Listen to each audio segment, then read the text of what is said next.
Good morning, everyone, and thank you for being here today.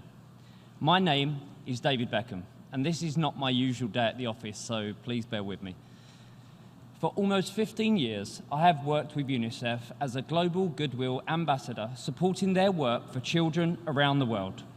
Today is World Children's Day, a day when we should all remind ourselves of our duty to children everywhere, our duty to protect them, their hopes, their aspirations, and of course, their dreams. I know from my work with UNICEF just how lucky I was as a child. I grew up in the East End of London, and I always dreamed of being a professional footballer. It was all I ever wanted. And unlike many children around the world, I was incredibly lucky. I had a home, an education, and a family to help me achieve my dreams. I worked hard, but I was always supported every step of the way, first by my amazing family, then by my teachers, and then by my coaches.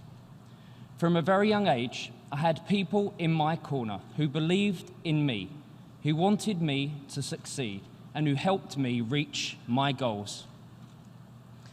Since 2001, I've worked with UNICEF, meeting girls and boys from all over the world.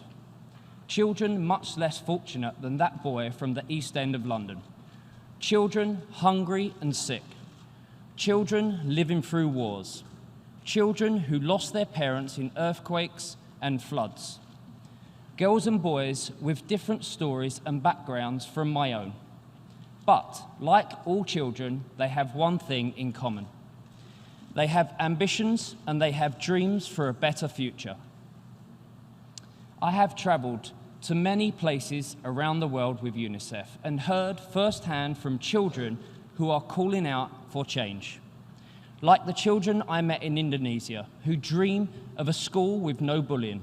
They are leading a brave program to help make that happen. Or the children I spent time with in a refugee camp in Djibouti who are fleeing violence and war.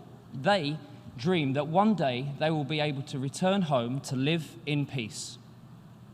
I met boys and girls in Nepal who just wanted to go back to school and back to normality, to be supported to fulfill their potential after the devastating earthquake.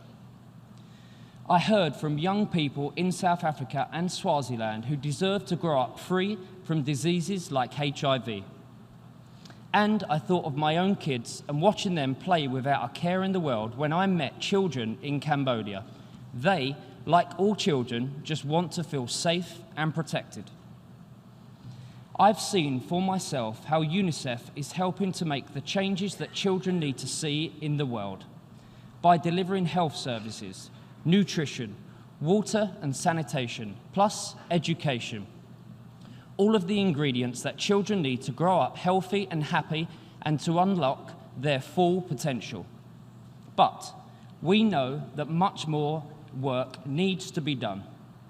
As leaders, as public figures, as parents, and of course as human beings, we must all do more to protect children's dreams.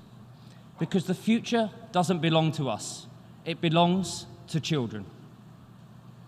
Like every parent, I've tried to teach my children about the world, to share the values that I was taught as a child, to help my kids find their own passion and purpose in life, to help them learn what is right and what is wrong.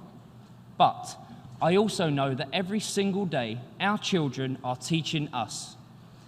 As a father of a young daughter, I see her determination to achieve her goals and to have just as many choices in life as her brothers do.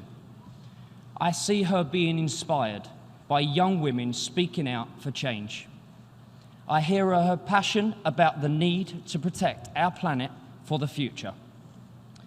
But around the world, the voices of children are getting louder.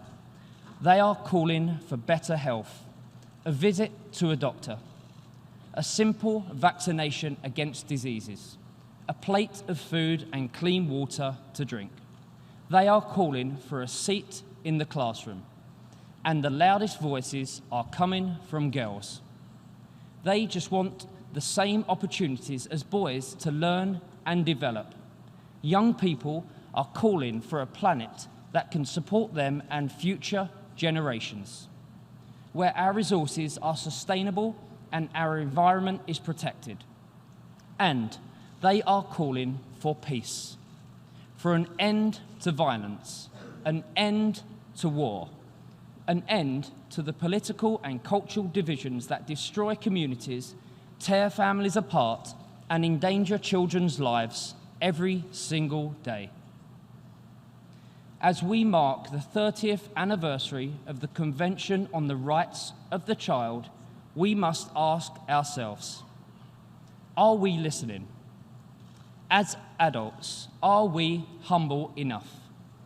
Are we smart enough to realize that in the face of every single child, we can see the future of the world? Children never stop learning, neither should we. Children never stop asking questions and demanding more, neither should we. So please, join me in this mission for children. Let's listen to our young people because they will show us the way. I am proud to be here, lending my voice to this conversation and supporting brilliant young activists like Millie Bobby Brown, who is using her platform to command attention to the cause. So, today, on World Children's Day, let's make new promises to the children of the world. We promise to listen to you. We promise to learn from you. We promise to act for you. Together, we promise to work harder to protect your dreams. Thank you very much.